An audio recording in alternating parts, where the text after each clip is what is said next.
शिक्षाले राजनीतिलाई सुधार गर्नुपर्नेमा राजनीतिले शिथिल बनाएको शिक्षा, अझै पनि कक्षा कोठामा धेरै नै खुम्चिएको शिक्षा, प्रगति भइकन प्रगति नपुगेको शिक्षा, नैतिक तथा जनजीवन सम्बन्धी बौद्धिकतामा कमजोर देखिएको शिक्षा, सबै भइकन मौलिकताको व्यापक अनुपस्थिति देखिएको शिक्षा, सृजनशीलताले भरिएको विद्यार्थीले अझै पनि सृजनशीलता राम्ररी देखाउन नपाएको शिक्षा।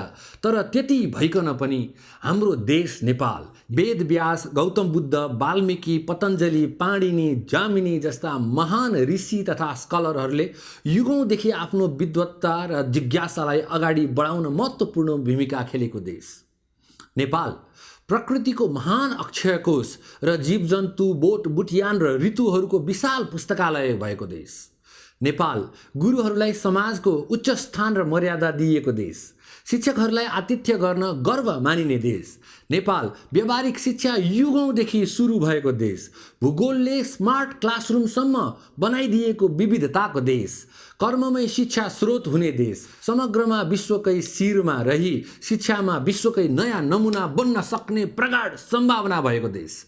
नमस्कार, यसपालिको बजेट र शिक्षा क्षेत्रमा केन्द्रित फोरम फर पब्लिक भोइसको आजको श्रृङ्खलामा हामीलाई सेटेलाइट र इन्टरनेट मार्फत टिभी, मोबाइल स्क्रिन र सामाजिक सञ्जालमा हेरिरहनु भएका सम्पूर्ण दर्शकलाई स्वागत गर्न चाहन्छु।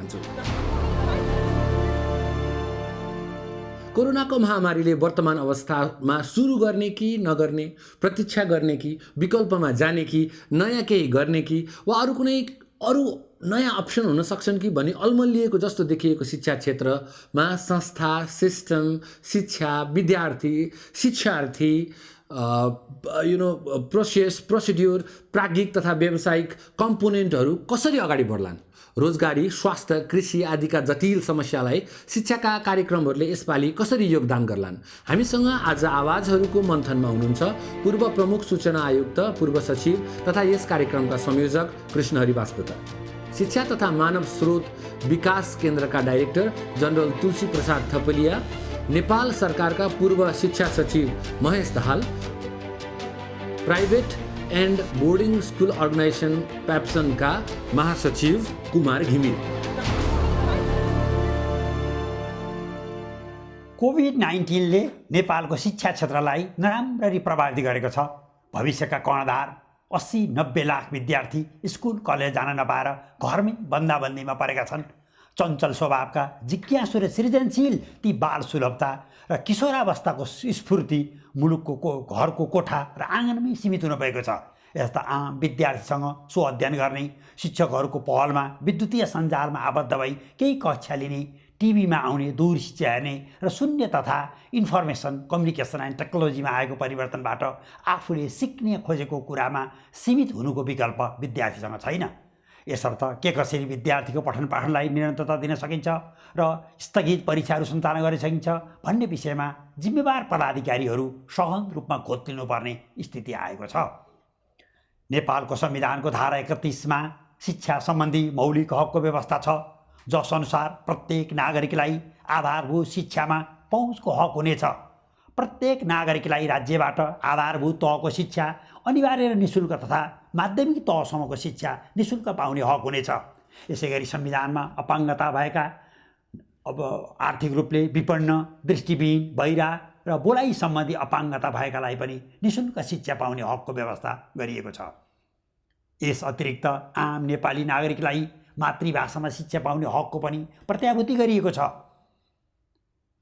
हाल आधारभूत तह कक्षा 1 देखि 5 सम्मको खुद भर्ना दर 97.5% रहेको छ। यसैगरी आधारभूत तह कक्षा 1 देखि 8 सम्मको खुद भर्ना दर भने 94% छ। माध्यमिक तह कक्षा 9 देखि 12 सम्मको खुद भर्ना दर 85.1% छ भने आधारभूत कक्षा 1 देखि 8 सम्म आफ्नो पढाइ पुरा गर्नेको सङ्ख्या 71.3% छ। टिकाउ दर हेर्दा कक्षा 8 सम्म 86% विद्यार्थी स्कुलमा टिकेका छन् भने कक्षा 10 सम्ममा आइपुग्दा 58.5% मात्रै विद्यार्थी टिकेका देखिन्छ। कम्प्युटर सुविधा उपलब्ध भएका सामुदायिक विद्यालय नेपालमा 9366 वटा छन्। यसै गरी उच्च शिक्षामा सहजै देखिने भर्ना दर 15.5% मात्रै छ। प्राविधिक शिक्षा पुगेको स्थानीय तह केवल 5.41% मात्रै छ। हात धुने पानीसहितको शौचालयका भएका विद्यालयहरू केवल 17,080वटा मात्रै छन्। मानव विकास सूचकाङ्कमा पछाडि परेको समुदाय र क्षेत्रमा पनि शिक्षाको ज्योति पुर्याउनै पर्छ, जसअनुसार बादी, हलिया, गन्धर्व, चेपाङ, राउटे, मुसर, डोम, चमार लगायतका विपन्न र दलित वर्गका कुनै पनि छात्र छात्रा शिक्षा प्राप्त गर्ने हकबाट वञ्चित हुनुहुँदैन। यसै गरी यस वर्ग र क्षेत्रबाट प्रवेशिका परीक्षा उत्तीर्ण गर्नेलाई उच्च शिक्षाको अवसर सुनिश्चित गर्नुपर्छ। साथै मेधावी विद्यार्थीहरूले डाक्टर, इन्जिनियर लगायतको विषयमा अध्ययन गर्न चाहेमा राज्यले छात्रवृत्ति दिनुपर्छ। यस अतिरिक्त अति सीमान्तकृत वर्गका विद्यार्थीहरूलाई स्कुल छोड्नको अधिकार समेत दिई गुणस्तरीय शिक्षा हासिल गर्ने अवसर दिनुपर्छ। अपाङ्गता भएका, बहिरा, बोलीमा अपाङ्गता भएका लगायतको विशेष शिक्षामा स्रोतको अभाव दिनु हुँदैन। साथै नेपाली साङ्केतिक भाषाको विकास र स्तरोन्नतिमा पनि राज्यले लगानी गर्नुपर्छ। जेहेन्दार तर आर्थिक रूपमा विपन्न विद्यार्थीलाई समुचित छात्रवृत्ति प्रदान गर्नुपर्छ। तराईका दलित, मुस्लिम, पिछडा वर्ग, लोपन्मुख वर्गका विद्यार्थीलाई प्रोत्साहन दिनुपर्छ।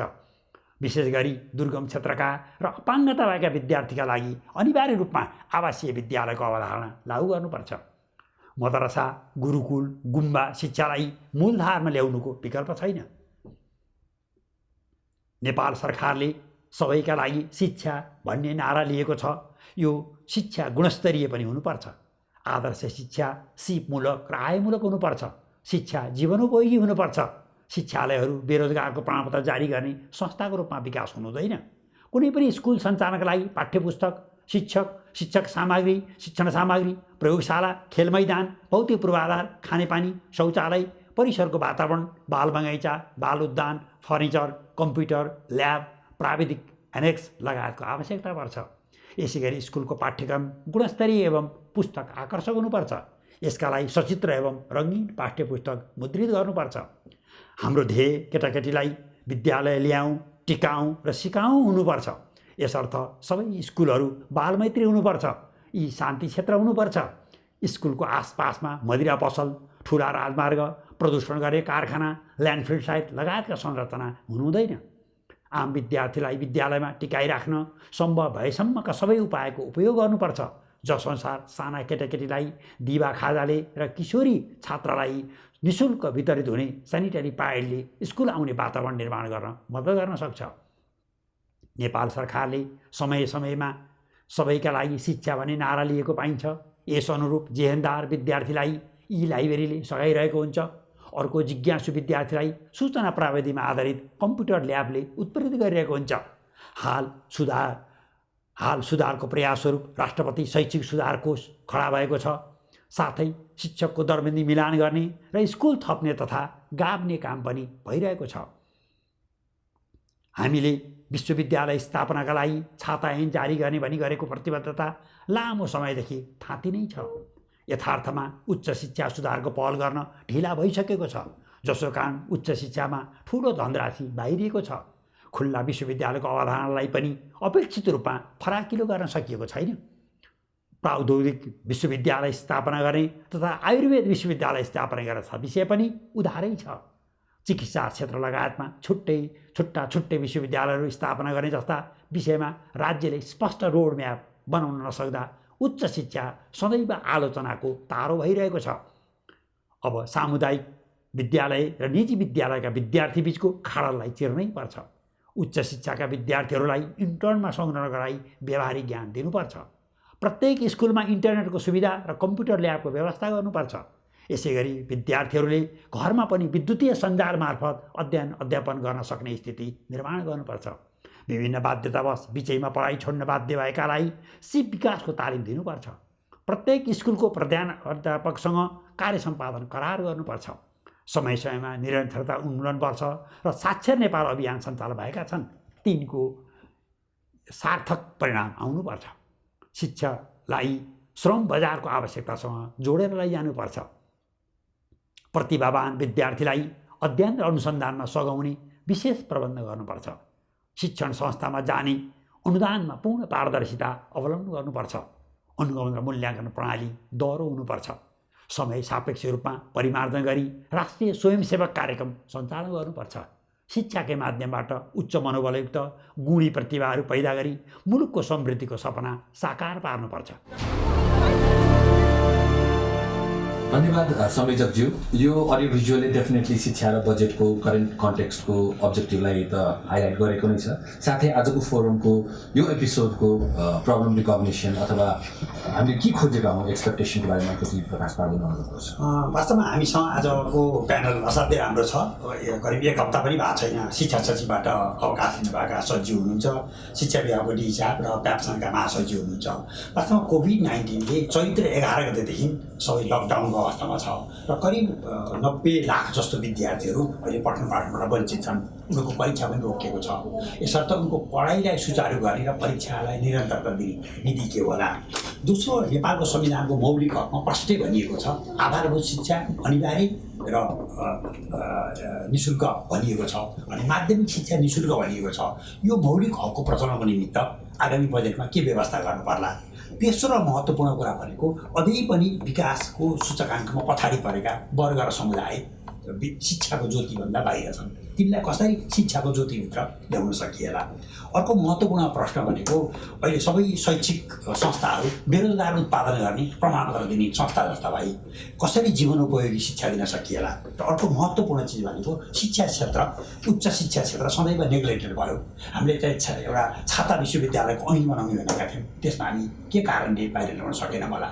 र अर्को महत्त्वपूर्ण चिज भनेको अहिले शिक्षामा विद्यार्थीहरू दुई वर्गका भए, एउटा सामुदायिक विद्यालयका एउटा निजी विद्यालयका। यिनीहरूको बिचमा गुणस्तरीयतामा आकातान फरक पर्न गयो। यिनको बिचमा सामञ्जस्य कसरी कायम गर्न सकिएला। र अन्त्यमा अबको यो जुन जारी भएको 15औँ पञ्चवर्षीय योजनाले 90% साक्षरता दर पुर्याउने भनिएको छ। वास्तवमा नेपालबाट निरक्षरता उन्मूलन गर्न के रणनीति सरकारले अवलम्बन गर्न पर्ला, यिनै इस्युहरूमा आजको छलफललाई केन्द्रित गरौँ भन्ने मेरो आग्रह छ। धन्यवाद। अब धेरै ब्याकग्राउन्ड नबाँधिकन म मिस्टर घिमिरेलाई आजको ओपनिङ रिमार्क्सलाई अनुरोध गर्छु।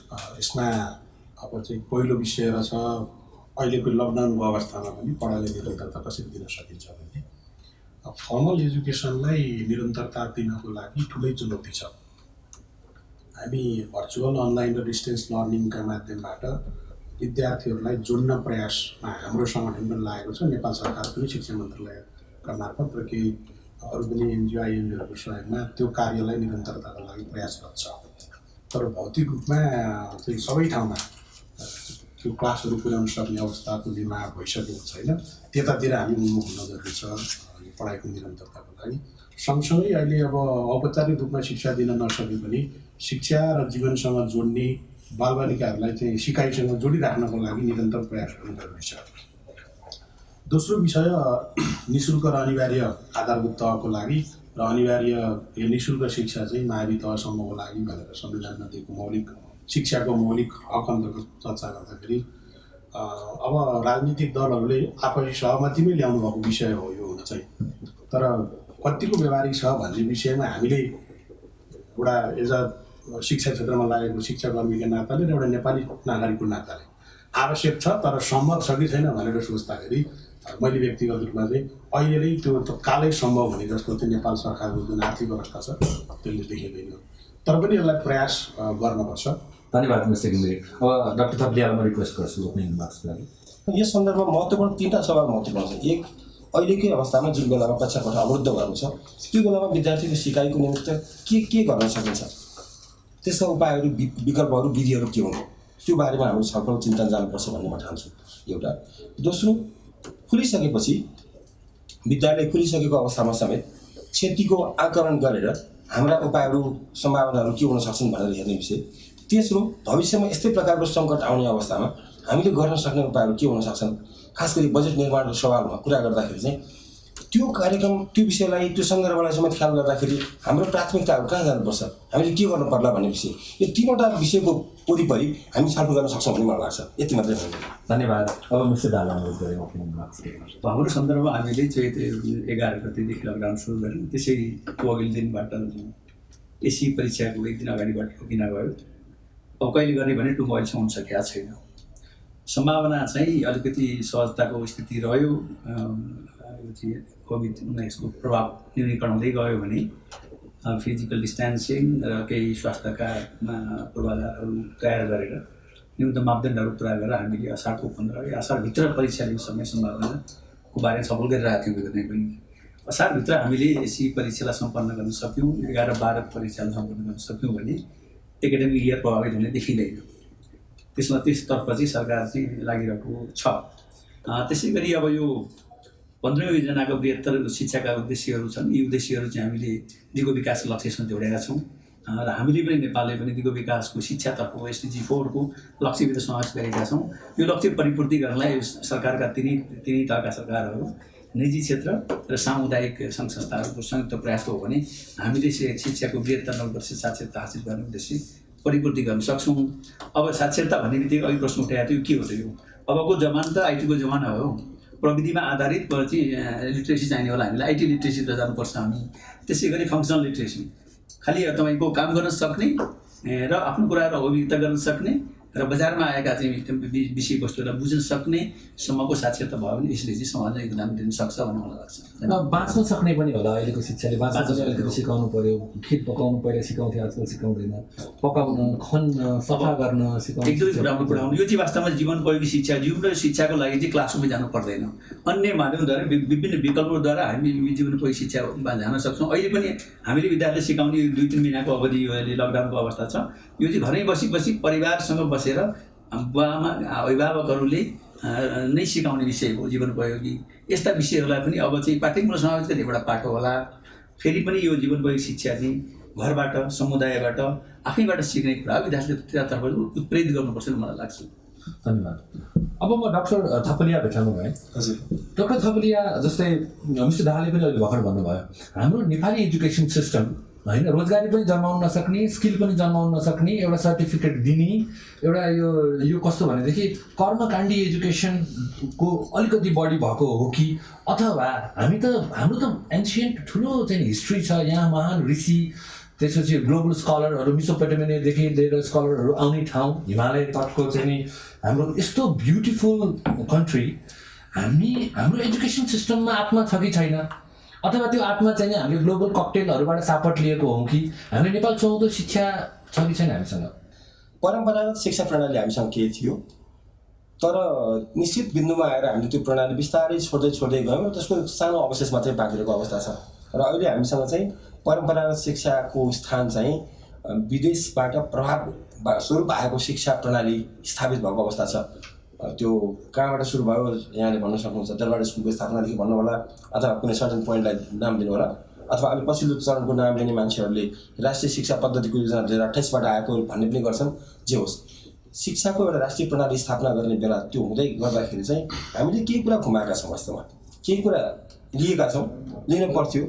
अन्तर्राष्ट्रिय समुदायले शिक्षाको क्षेत्रमा गरेका विकासहरूबाट हामीले सिक्नुपर्छ, त्यो लिनुपर्छ, त्यो जरुरी छ। के होला गुमाएको कुरा चाहिँ हाम्रो परम्परागत मूल्य प्रणालीहरू जुन छन्, हाम्रो परम्परागत शिक्षा सिकाएका जुन पद्धतिहरू छन्, सायद त्यो पद्धति र प्रणालीले उचित महत्त्व दिन सकेन, पाउन सकेन कि भन्ने लाग्छ।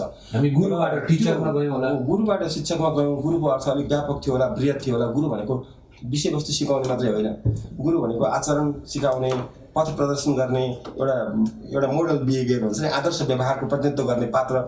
त्यो पद्धतिबाट बिस्तारै शिक्षक भनेको कन्टेन्ट डेलिभरी गर्ने, विषयवस्तु सिकाउने व्यक्तिको चरणमा हामी प्रवेश गऱ्यौँ। कन्टेन्ट भनेको प्रायः जसो जीवनबाट सिक्ने कुराहरूबाट अलिकति डिट्याच भयौँ, केही मात्रामा डिट्याच भयौँ, अलिक पर गयौँ र परका कुराहरूतिर गयौँ। जान जरुरी थियो, केही कुरा पुग्न पनि आवश्यक थियो। संसारको जुन ज्ञानको विकासको क्रमसँग हामी पृथक्क अलग्ग बस्न सक्दैनथ्यौँ, त्यो जान पर्थ्यो।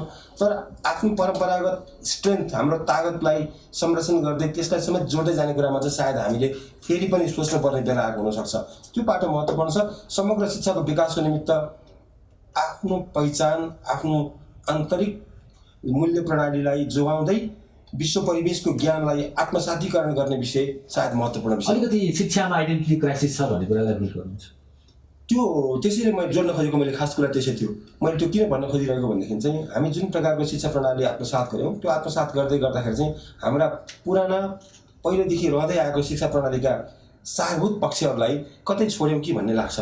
हाम्रो एक्जिस्टिङ शिक्षा बजेटमा अनप्रोडक्टिभ एक्सपेन्सेस अथवा these are the critical things that should be discontinued henceforth भन्ने यहाँलाई के लागेको छ? कहाँनिर चाहिँ नि रिसोर्स चुहिरहेको छ, हामीले त्यसलाई चाहिँ नि इग्नोर गरिरहेका छौँ, त्यतातिर प्रायोरिटी नभएको छ, त्यो बेटर हिसाबले हुन सक्थ्यो भन्ने के कस्ता धाराहरू एकदमै स्पेसिफिकल्ली यो चाहिँ मैले अझ पोइन्ट्समा नै यहाँबाट एक्सपेक्ट गर्छु। यो सबभन्दा एकदम राम्रो प्रश्न सोध्नुभयो। अहिलेको जटिल प्रश्न पनि हो यो। अहिले राज्यले करिब करिब शिक्षा क्षेत्रमा त्यो मैले प्रारम्भिक तहदेखि उच्च शिक्षासँग कुरा गर्ने हो भने 57 अरब जतिको हाराहारी बजेट खर्च गर्छ। करिब करिब 12-15वटा डोनरहरू हामीसँग संलग्न छन्, शिक्षा क्षेत्रमा काम गर्ने डोनरहरू। र राज्यको अहिले लगानी, वार्षिक लगानी हेर्ने हो भने करिब करिब नेसनल बजेटको 10% हाराहारी छ राष्ट्रिय बजेटको। त्यसमा निजी क्षेत्रको लगानी प्लस सामुदायिक संस्थाहरू, धार्मिक संस्थाहरू पनि संलग्न छन् हामी कहाँ। तिनीहरूको पनि जोड्ने हो भने करिब करिब लोकल गभर्मेन्ट समेतको गर्दाखेरि 13% हाराहारीमा लगानी छ राज्यको। विश्वव्यापी रूपमा शिक्षालाई स्वस्थ ढङ्गले अगाडि बढाउने हो भने, अपेक्षित ढङ्गले शिक्षाको प्रगतिमा अगाडि जाने हो भने 20% लगानी हुन जरुरी छ राष्ट्रिय बजेटको। त्यसमा अहिले पनि हामी हेर्दाखेरि करिब करिब सरकारको मात्र लगानी गर्ने हो भने 50% लगानीमा छौँ। त्यसमा केही निजी क्षेत्र समेत जोड्ने हो भने अझै पनि 7%को हामी यहाँ 20%को हुनलाई 13% मात्रै छ हाम्रो लगानी। 7% लगानी थप्नुपर्ने छ। त्यसमा राज्यको लगानी नपुगेको डेफिनेटली हो शिक्षा क्षेत्रमा। हाम्रो शिक्षामा गर्ने लगानी चाहे त्यो सङ्घीय सरकार होस् चाहे स्थानीय सरकारको होस्, सबै लगानी चाहिँ ट्रेडिसनल प्याटर्नमा गएका छ। हिजो के गरिएको थियो त्यसैमा थपथाप मात्रै छ, मेजर हामीले सिफ्ट गर्न सकेनौँ। तर स्पेसिफिकली डिस्कन्टिन्यू गर्नुपर्ने प्रोग्राम अथवा कुनै एउटा जस्तै हुनसक्छ कि हामीलाई यति धेरै टिचरै चाहिँदैन, टिचरहरूको क्यापासिटी एकदमै स्पेसिफिकली भनिदिनु भयो भने जेनरल मान्छेलाई पनि एउटा अवेरनेस के हुन्थ्यो भने यी चिजहरू चाहिँ नि हामीले अब डिस्कन्टिन्यू गर्नुपर्छ। अब यो बेला आएको छ, हामीले डिपार्चर गर्ने बेला आएको छ। हामीले एक्ज्याक्टली अहिले त्यो अवस्थामा छौँ। कोभिडले पनि हामीलाई एउटा अवस्था दिएको छ। त्यो डिपार्चर चाहिँ विभिन्न ढङ्गले हुनसक्छ। एउटा डिपार्चर भनेको चाहिँ अहिले हामीसँग देशमा 35,000 विद्यालयहरू छन्। 35,000 विद्यालयहरू हामीलाई जरुरी छ कि छैन? मैले माध्यमिक शिक्षाको यो विद्यालय शिक्षा कुरा गरेँ।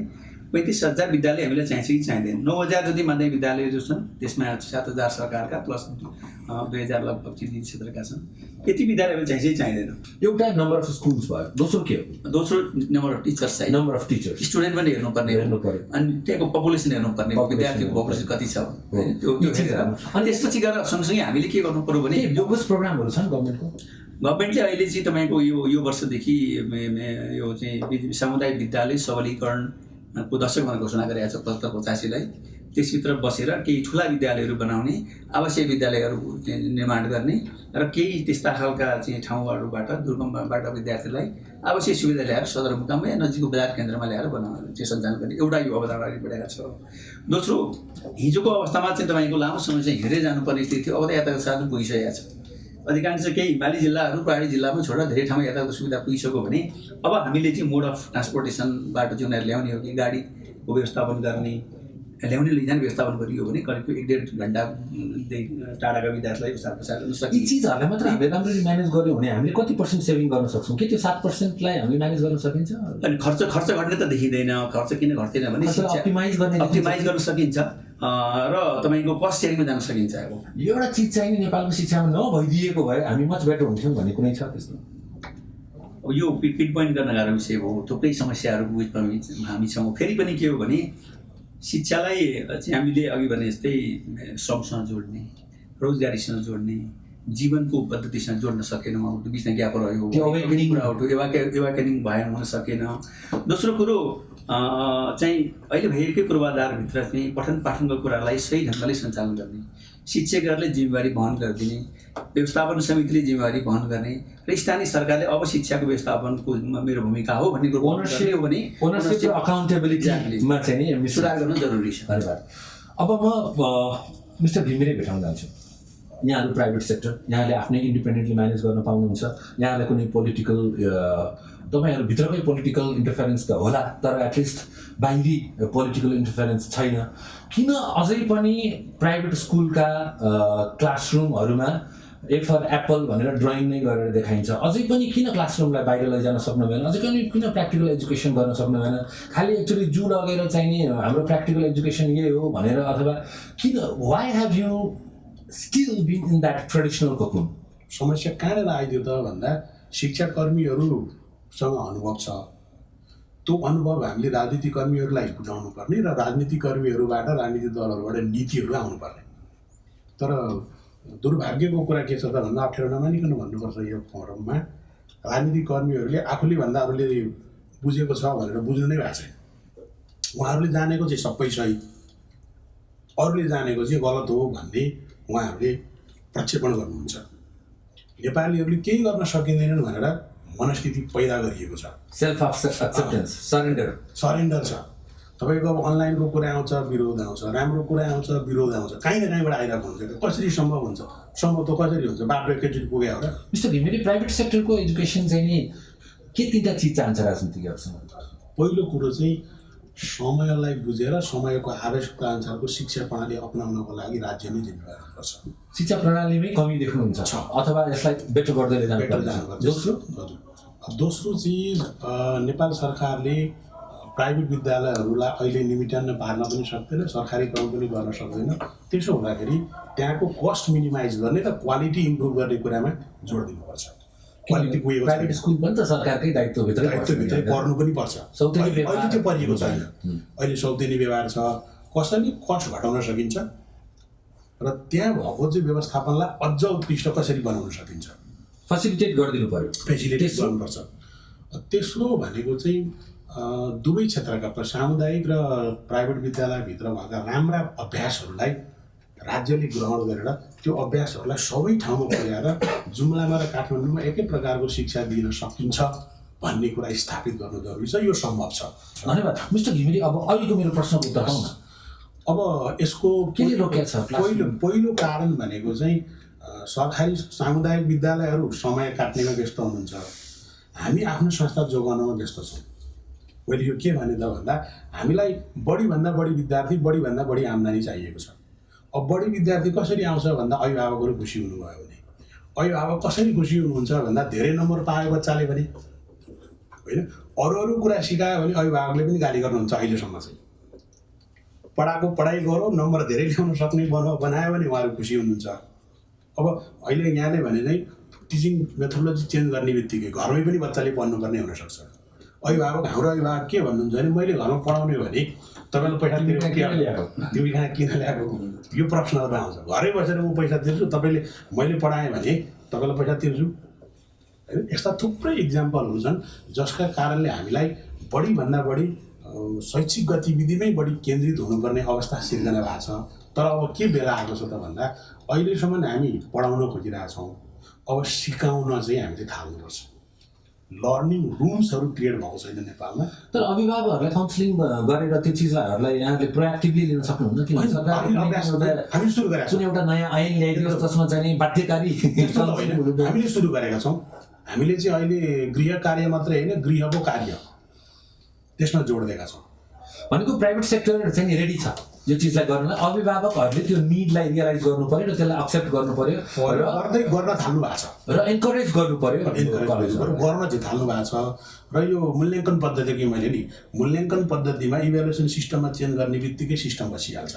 अब म फेरि डाक्टर थपेलिया भेट्न आउन चाहन्छु। हजुर, हाम्रो युनिभर्सिटीहरूले किन फेसबुक जन्माउन सकेका छैनन्? विदेशका Fortune 500 कम्पनीजहरू हेर्ने हो भने युनिभर्सिटीबाट एन्टरप्राइज जन्मेको छ। हाम्रो युनिभर्सिटीबाट एन्टरप्राइज किन जन्मेको छैन? किन अझै पनि थिसिसलाई चाहिँ नि पुतली सडकमा फोटोकपी गरेर बुझाउने अथवा पैसा तिरेर गाइडलाई लिने चिजमा छ? यो चिजलाई ट्रान्सफर्मेसन किन गर्न सकिँदैन?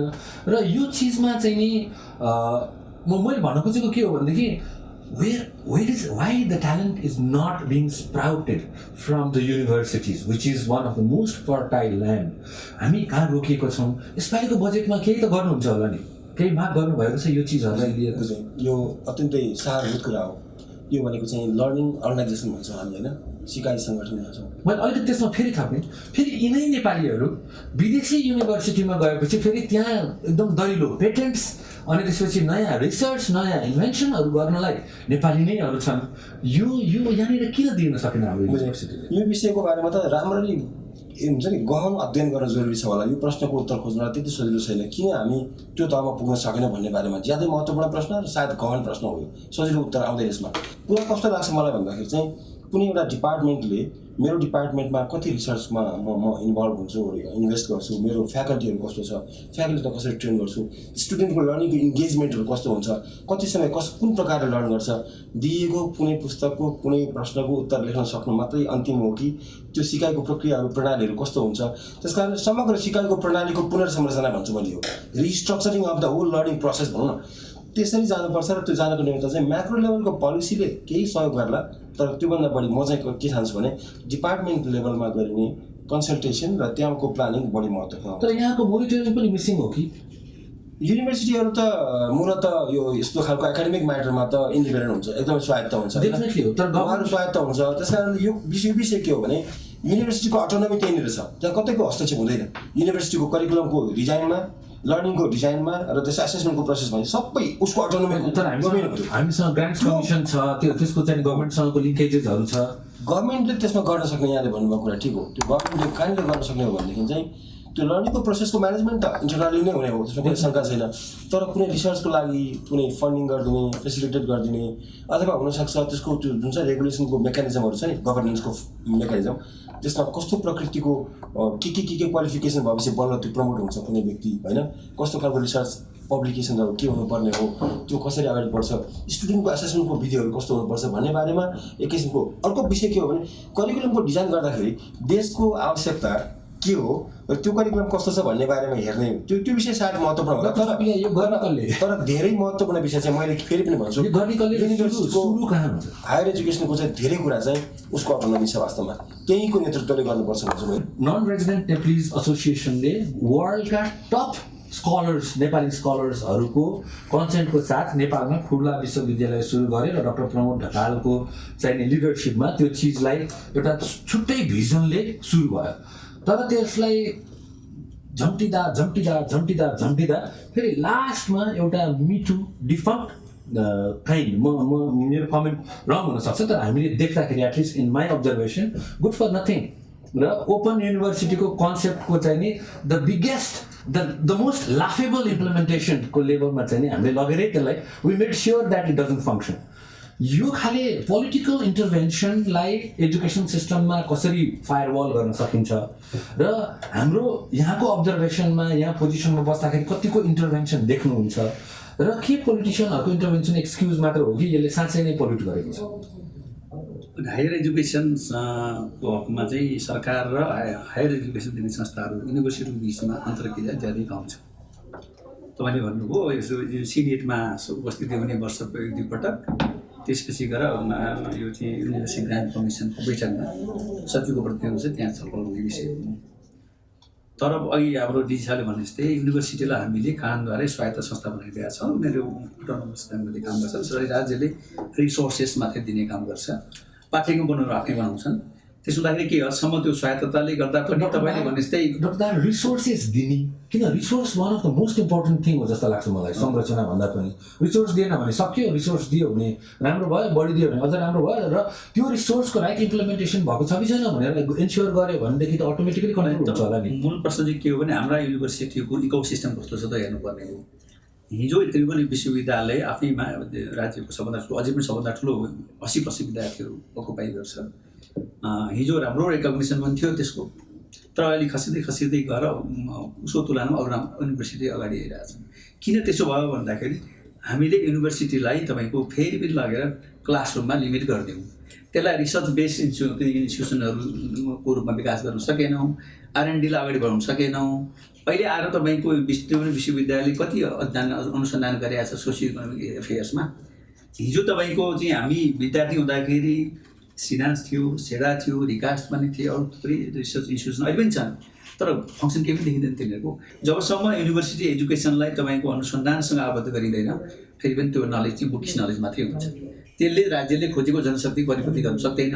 त्यसमा अहिले मैले भने ओभरअल तपाईँको हायर एजुकेसन सिस्टमलाई ओभरवाइलिङ गर्नुपर्ने, एकपटक पुनर्विचार गर्नुपर्ने, रिफर्म नै गर्ने उद्देश्यले एकपटक पुनर्विचार गर्नुपर्ने अवस्था चाहिँ छ।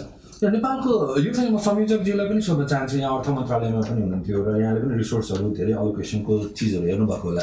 नेपालमा एजुकेसनमा टेक्नोलोजी जम्प भन्छ नि, जे पनि चिज किनिहाल्ने, राखिहाल्ने, प्रयोग नगर्ने, वेयर हाउसमा राख्ने, हाम्रो घरको वेयर हाउसमा भएका अनावश्यक चिज जत्तिकै यहाँनिर सेलमा लिएका, डोनेसनमा लिएका, so anything that is not adding value is adding cost भन्छ, whether it is acquired for free.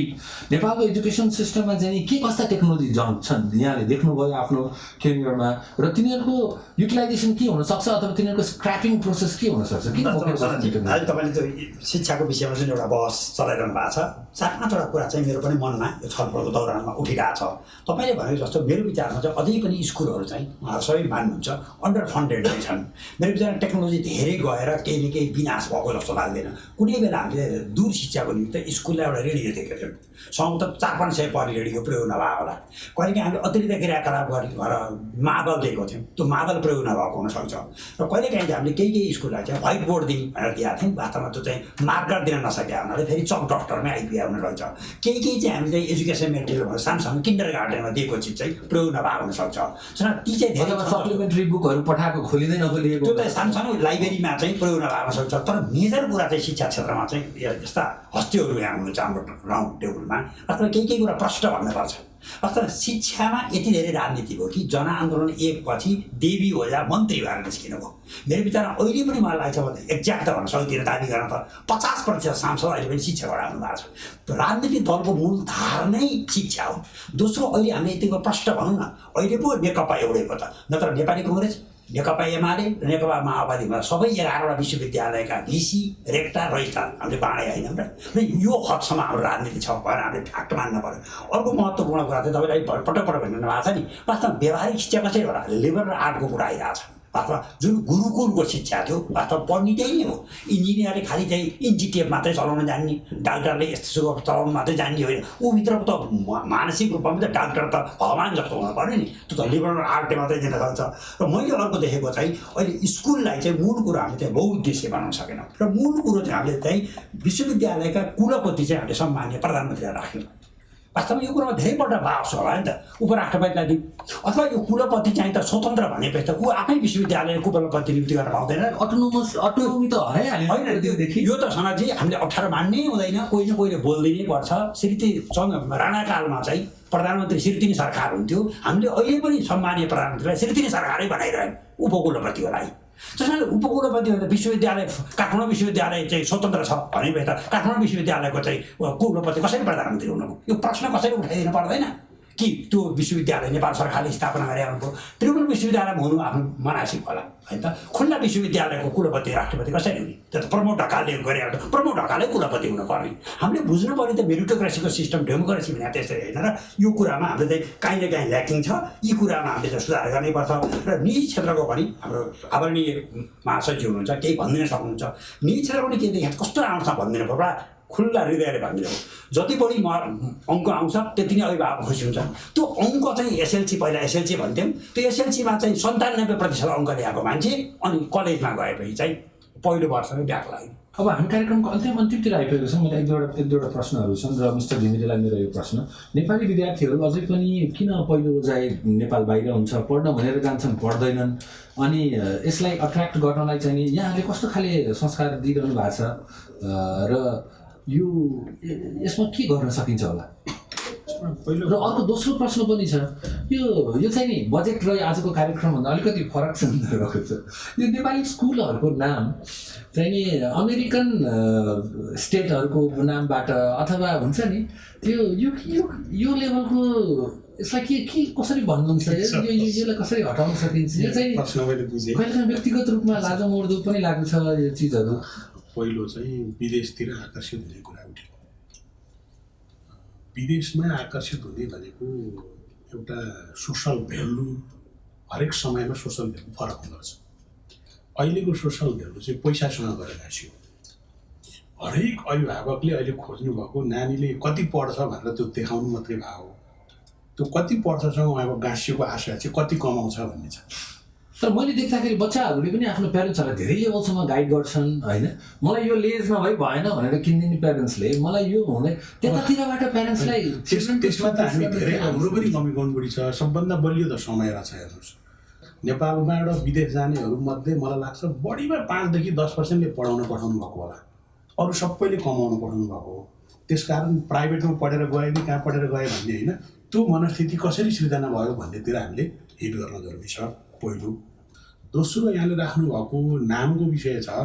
अहिले हामीलाई नेपाली भनेपछि केहीमा पनि विश्वास हुन छोडेको छ, हुनु हुँदैन थियो। यो दुर्भाग्य हो। यहाँसँग त्यत्रो सङ्घ संस्था सङ्गठन छ, यस्ता चिजहरूमा त अलिकति हामीले होइन, हामीले एकदमै गरेका छौँ, गरेका पनि छौँ, सरकारले पनि गरेको छ।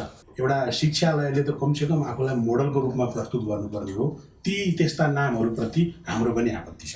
मिस्टर दाहाल, मेरो क्वेसन के छ भने रिटायर्ड ट्यालेन्ट्स होइन, हिजो र आज र भोलिमा धेरै ठुलो डिफ्रेन्स छैन र भनौँ न गभर्मेन्टले अथवा एजुकेसन सिस्टमले चाहिँ धेरै नै इन्भेस्ट गरेको हुन्छ व्यक्तिहरूमा। तर रिटायर भएपछि उहाँहरूलाई चाहिँ नि फेरि यो एजुकेसन भन्नु स्कुल कलेज मात्र भनिनँ, लार्जर रिएजुकेटिङ प्लेटफर्महरू एभेन्युजहरू चाहिँ नि हाम्रो गभर्मेन्टले कतिको प्रमोट गरेको छ। रिटायर्ड ट्यालेन्टहरू, ग्लोबली अभाइलेबल ट्यालेन्टहरूलाई चाहिँ युथहरूसँग कनेक्ट गर्ने प्रोग्रामहरू के कस्ता छन् र त्यो कतिको आवश्यक चिज हो, अथवा हाम्रो प्रायोरिटीमा त्यो अहिले पर्छ कि पर्दैन? एकदमै महत्त्वपूर्ण विषय उठाउनु। वास्तवमा यङ एजुकेटर्सहरू डेभलपमा धेरै राम्रा मान्छेहरू छन्, विदेश पढेर आएका, यी भित्रै पढेर पनि इन्टरप्रेन्योरसिप र स्किल प्रमोट गर्ने संस्थाहरू थुप्रै छन्। तिनीहरूलाई हामीले पोलिसी प्लानिङ, प्रोग्रामिङ र तपाईँको यस्तो खालको अन्तर्क्रियाको प्रक्रियामा ल्याउनै सकेनौँ। यति राम्रा योग्य सक्षम युवाहरू अहिले बजारमा प्रवेश गरिरहेका छन् शिक्षाकै क्षेत्रमा कुरा गर्ने भने पनि उनीहरूलाई हामीले मेन्सन गर्न सकेनौँ। त्यस कारण पद्धतिमै सुधार गरेर कम्तीमा पनि हामीले सबै स्टेक होल्डरसँग छलफल गर्नुपर्छ। त्यसमा पनि इनोभेटिभ आइडिया ल्याउने मान्छेलाई प्रमोट गर्नुपर्छ। अब डाक्टर साहबले एकदमै सर्ट क्वेसन, नेपालले कतिवटा युनिभर्सिटी धान्न सक्छ? नम्बर अफ युनिभर्सिटिज बढाएर एजुकेसन सिस्टम राम्रो पनि होइन होला। यहाँको विचारमा यहाँले पिएचडी पनि गर्नुभएको छ होइन, अथवा ग्लोबल्ली चाहिने एजुकेसन सिस्टमहरूसँग कनेक्टेड पनि हुनुहुन्छ, केही ठाउँहरू पनि होला। नेपालले कतिवटा युनिभर्सिटी धान्न सक्छ? त्यसरी सङ्ख्या तोकेर यतिवटा भन्न त सायद त्यति ठिक नहोला। कसो भनौँ होला भन्दाखेरि चाहिँ नेपालमा चाहिने विश्वविद्यालय कस्तो खालको हो, कतिवटा सङ्ख्या भन्नुहुँदा पनि कस्तो खालका विश्वविद्यालयहरू भइदियो भनेदेखि चाहिँ इफिसियन्टली म्यानेज गर्न सकिन्छ र कुशलता हासिल गर्न सकिन्छ। हामी सबैले बुझौँ नि, व्यावहारिक शिक्षा हुनु पऱ्यो, ओपन एजुकेसन हुनु पऱ्यो, भोकेसनल हुनु पऱ्यो, स्पेसलाइज्ड हुनु पऱ्यो, रिसर्च ओरिएन्टेड, यी त सबै चाहिँ नि विगत 2 दशकदेखि नै गुणगान भइरहेका कुराहरू हुन् कि। तर नयाँ युनिभर्सिटीहरू गठन हुने र तिनीहरूले चाहिँ नि न जर्नल्सहरू उत्पादन गर्न सक्ने, न ट्यालेन्ट उत्पादन गर्न सक्ने, अनि फेरि अर्को नयाँ युनिभर्सिटी थपिने, यसले गर्दाखेरि युनिभर्सिटीसँगको ट्रस्ट होइन, एउटा रेस्पेक्ट र त्यसको गरिमामै चाहिँ क्वेसन आउनु भयो। मैले एकदम जेनरल क्वेसन, एकदम राम्रो प्रश्न। यो पछिल्लो प्रश्न जुन गर्नु त्यो सबभन्दा महत्त्वपूर्ण हो।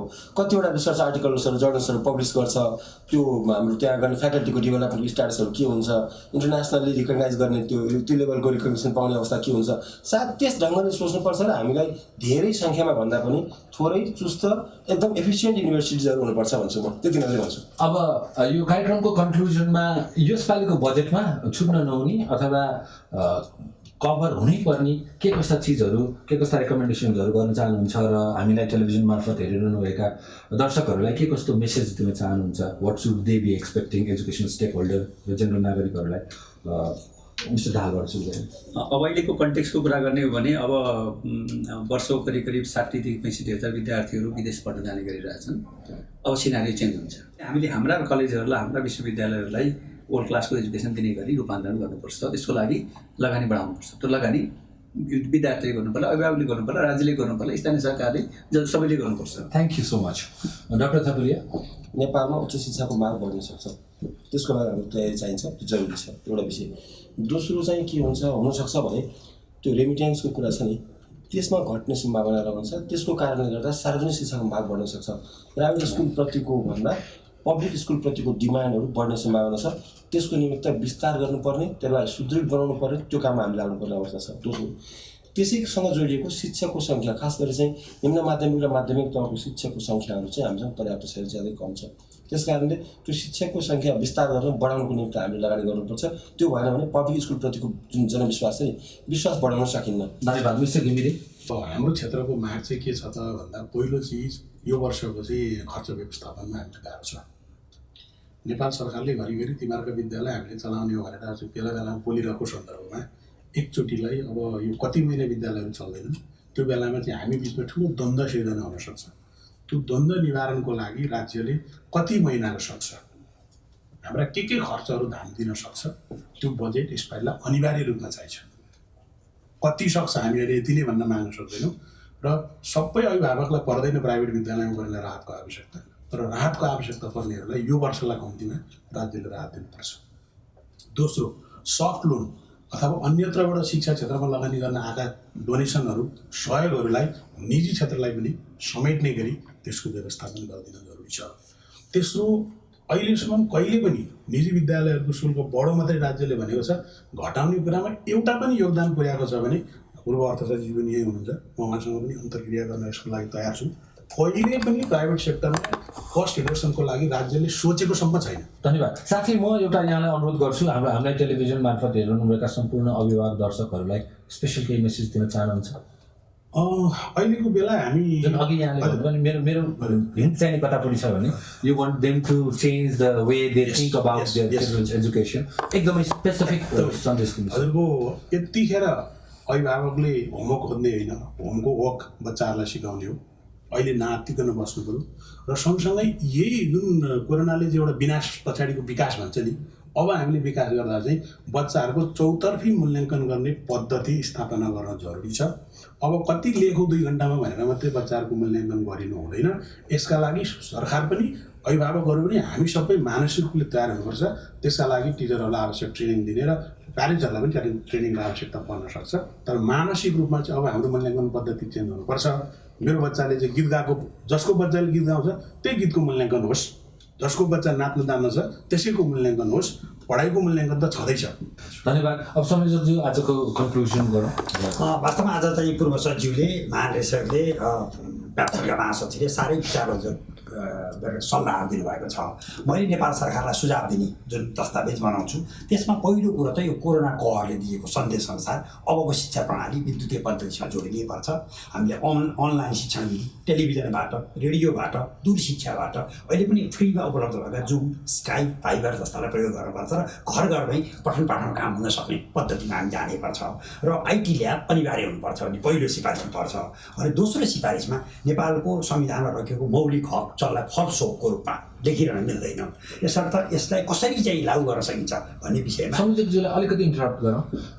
यो घर घरमा इलेक्ट्रोनिक डिभाइसको लागि पनि केही गभर्मेन्टले सब्सिडी दिन सक्छ? यसमा मैले प्रश्न गरेको छु। अब चाहिँ कक्षा कोठाहरूमा रकम थप्ने अथवा स्कुलमा चाहिँ शौचालय बनाउने अथवा चाहिँ चौर बनाउने अथवा चाहिँ घेराबार तर लाउने भन्ने बजेट त अब चाहिँ छात्रवृत्ति दिने, दिवा खाजा दिने भन्ने बजेट सबै कटौती गरेर प्रत्येक विद्यार्थीलाई एउटा ल्यापटप अथवा घरमै चाहिँ उसले चाहिँ कम्प्युटर किन्न सक्ने अथवा त्यसको निमित्त इन्टरनेट जोड्नको निमित्त लाग्ने खर्च अब त आम विद्यार्थीलाई 80 लाख विद्यार्थी 80 लाख विद्यार्थीलाई 1000 रुपियाँमा दरले चाहिँ जुन इन्टरनेटको खर्च हो सरकारले दिन सक्छ। अहिले अमेरिकी सरकारले $1200 दिएको छ, जापानी सरकारले 1 लाख यहाँ दिइरहेको छ प्रत्येक व्यक्तिलाई, यसरी वितरण गर्न सकिन्छ। दोस्रो भनेको चाहिँ मौलिक हकको कार्यान्वयनमा हामी चाहिँ खरो उत्रिनै पर्छ र विशेष गरी स्कुलहरूले राष्ट्रियताको जगेर्ना गर्न र खास गरी उच्च शिक्षामा चाहिँ यो चिज चाहिँ समावित हुनैपर्छ।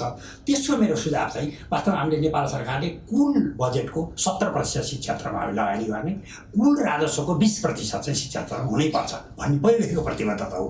यो रकम घट्दै गएको छ।